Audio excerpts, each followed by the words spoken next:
Dans les vidéos précédentes, vous avez appris à nettoyer des données, comparer des modèles et les optimiser. Aujourd'hui, on change de perspective.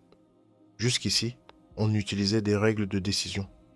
Maintenant, on passe à une approche différente, inspirée du cerveau. Bienvenue dans le Deep Learning.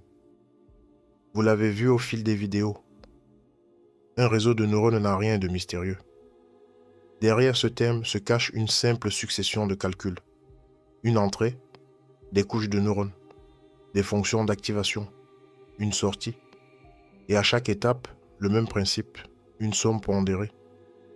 Une opération que vous avez déjà écrite avec NumPy. Bref, des concepts que vous connaissez déjà. Ce qui change maintenant, c'est l'échelle.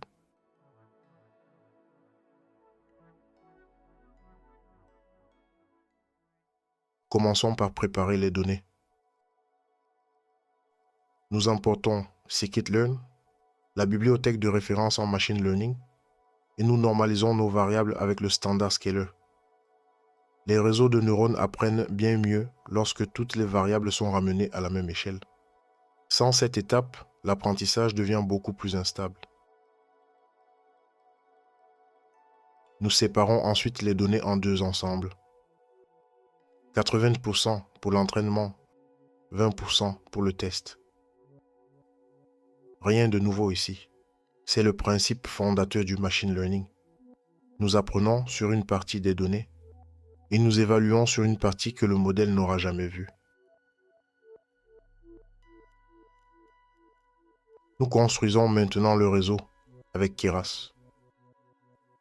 Une première couche de 16 neurones, une deuxième de 8, puis une couche de sortie composée d'un seul neurone. Chaque couche transforme un peu plus l'information. Les premières captent des motifs simples. Les suivantes des combinaisons plus abstraites. La couche de sortie, avec sa fonction d'activation sigmoïde, nous donnera une probabilité comprise entre 0 et 1. Regardons à présent ce qui s'affiche dans la console. Nous voyons d'abord nos données normalisées. Les valeurs sont désormais centrées autour de 0, certaines positives, d'autres négatives, ce qui est tout à fait normal après une standardisation. Vient ensuite la taille de nos ensembles. 614 observations pour l'entraînement, 154 pour le test, chacune décrite par 8 variables. Vous verrez aussi apparaître plusieurs messages de TensorFlow. Ne vous inquiétez pas s'ils vous semblent obscurs. Ce sont de simples informations techniques, indiquant que TensorFlow détecte correctement votre processeur et active ses optimisations pour accélérer les calculs. Vous pouvez les ignorer sans souci. Enfin, le message « Modèle créé » confirme que notre réseau est bien en place. À ce stade, aucune prédiction n'a encore été faite et le modèle n'a rien appris. Nous avons seulement défini son architecture. Une couche d'entrée, deux couches cachées et une couche de sortie. La prochaine étape va consister à l'entraîner pour qu'il apprenne à partir des données. Nous compilons ensuite le modèle. C'est ici que nous définissons deux choses.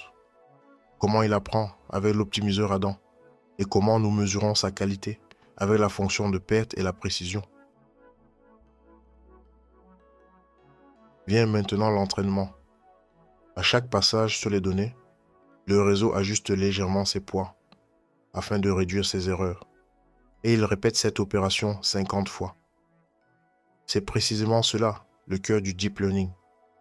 Apprendre petit à petit, directement à partir des données.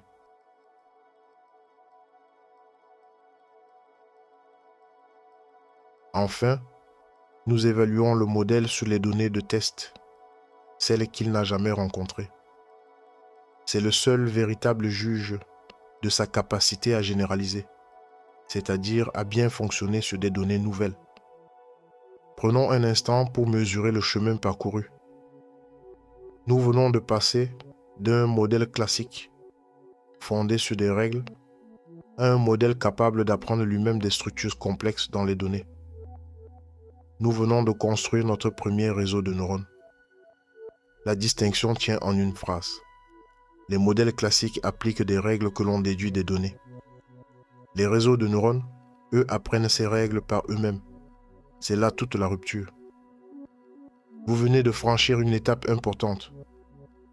Vous comprenez désormais non seulement comment utiliser un réseau de neurones, mais surtout comment une intelligence artificielle apprend réellement. Dans la prochaine vidéo, nous irons plus loin pour comprendre en détail ce qui se passe pendant l'apprentissage.